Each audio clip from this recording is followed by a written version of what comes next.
Hello guys, আসসালামু আলাইকুম। কেমন আছেন সবাই? আশা করি আলহামদুলিল্লাহ ভালো আছেন। আমরা আল্লাহর রহমতে ভালো আছি। দেখেন, ছেলে আমার পাঙ্গাস মাছ খাওয়ার জন্য বলতেছিল, তো ফাইনালি মানে এরকম সাইজ পাঙ্গাস আমি কেটে আনতে দেখছি বাসায়, কিন্তু এইবার দেখেন ছেলে খাওয়ার জন্য আনবে বইলা বড় মাছের থেকে যে কেটে বিক্রি করে বাজারে, ওইটার জন্য নিয়ে আসলো। কারণ সামনে রমজানের বাজার করবে, তখন আমরা মাছ তেমন একটা খাই না রমজান মাসে।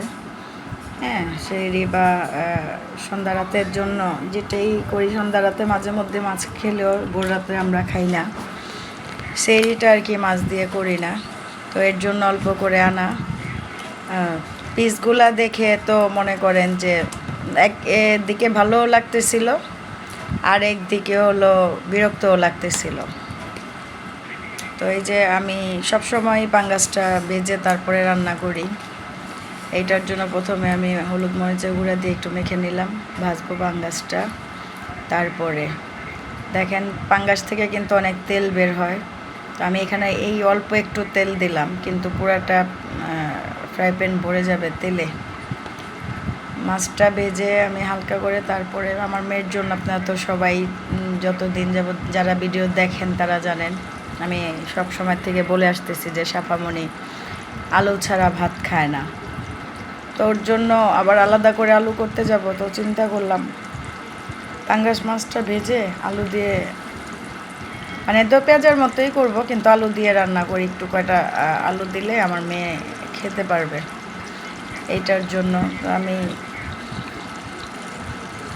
আমরা যেহেতু চারজন, তারপরও সাফামণির জন্য নেই যে অনেক সময় ওই খায়, অনেক সময় ভালো না লাগলে খায় না। এর জন্য ওর জন্য পিস নিয়ে নিলাম, বড় সাইজের পিস 4টা নিয়ে নিলাম। আর আমার ছেলে যেহেতু বলছে যে পাঙ্গাস খাবে, ওর জন্য আরও ছোট ছোট 2 পিস আমি, বাবার জন্য 1 পিস, ওর জন্য 1 পিস, মানে ওরা ছেলে 2 পিস করে এই পিস আমি উল্টে দিলাম। এখন হলো একটু ভালো লাল হয়ে আসার পরে তারপরে রান্না করব। রান্না করার জন্য এই যে তেল আর কাঁচামরিচ ফেলে নিয়ে নিলাম, পেঁয়াজ। দেখেন ওই যে তেলটা যেটা, ওইটা কিন্তু আমি মাছের থেকে উঠা তেল দিয়েই আলুটা কষায় নিলাম। পেঁয়াজ লাল হওয়ার পরে মশলা দিয়ে এখন হলো ওই যে ভাজা মাছগুলো দিয়ে দিব। আমার ছেলের মতো কে কে পাঙ্গাস প্রেমী আছেন কমেন্ট করে অবশ্যই জানাবেন।